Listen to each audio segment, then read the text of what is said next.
Hello, hello, hello, my friends. Kaitlyn here. And what do you do when you're missing your long-distance girlfriend or boyfriend? Long distance is one of the most awful situations in a relationship you can find yourself stuck in. Basically, every relationship I've ever been in has been long distance at one point or another, and honestly, I'm not sure how I keep ending up in them. You'd think that I'd learn. But sometimes it's not that easy or in your control.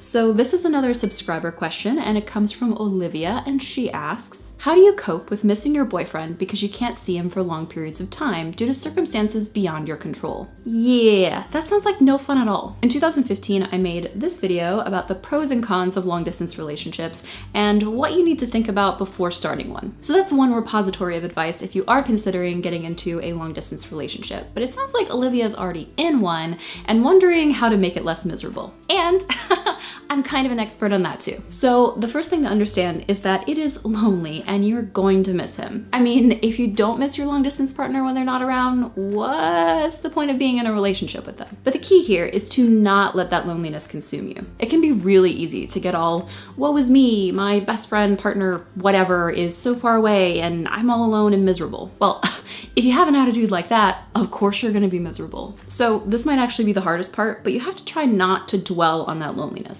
Some of it is recognizing that your identity and happiness is not solely contingent on your significant other being around. You can have an interesting life alone or with friends and without having your significant other be around all the time. It is not a bad thing. It doesn't mean you love them any less if you're able to have a full life when they're not around. It just means that you're a great functioning human being. And don't we all want to be great functioning humans? I know I do, and fail miserably at it most of the time. Okay, so we've established that you need to change your mindset so that your identity isn't all wrapped up in the idea of your boyfriend or girlfriend being around all the time in order for you to be happy, but you're still probably gonna miss them, right? So what do you do then? Straight up distract yourself. This is when having local friends that you can spend time with is really important, and we talked a bit about it in one of my recent videos about being single when all of your friends are dating. But even if you don't have a lot of friends where you are, then find things that you can plug into. Join a volunteer team, take a dance or pool aerobics class, find a book club. These are all great places to find like-minded people and make some local friends. But if putting yourself out there and connecting with strangers is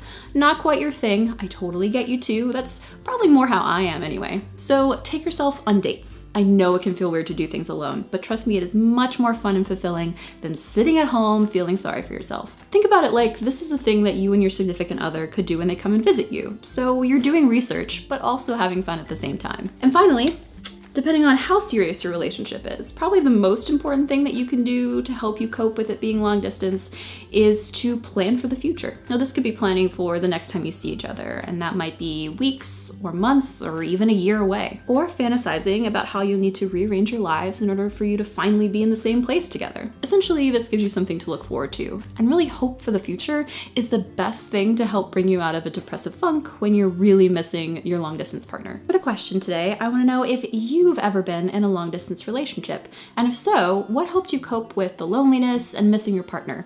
Let's help Olivia out down in the comments. Plus, remember that you can submit your own question or topic to be featured in a video or blog. Just click over here and fill out this super easy form on my website. And as always, you can check me out on these other social media sites, and if you haven't already, subscribe and hit that notification bell so that you know the moment there's a new video. And I'll see you guys next Thursday. Bye!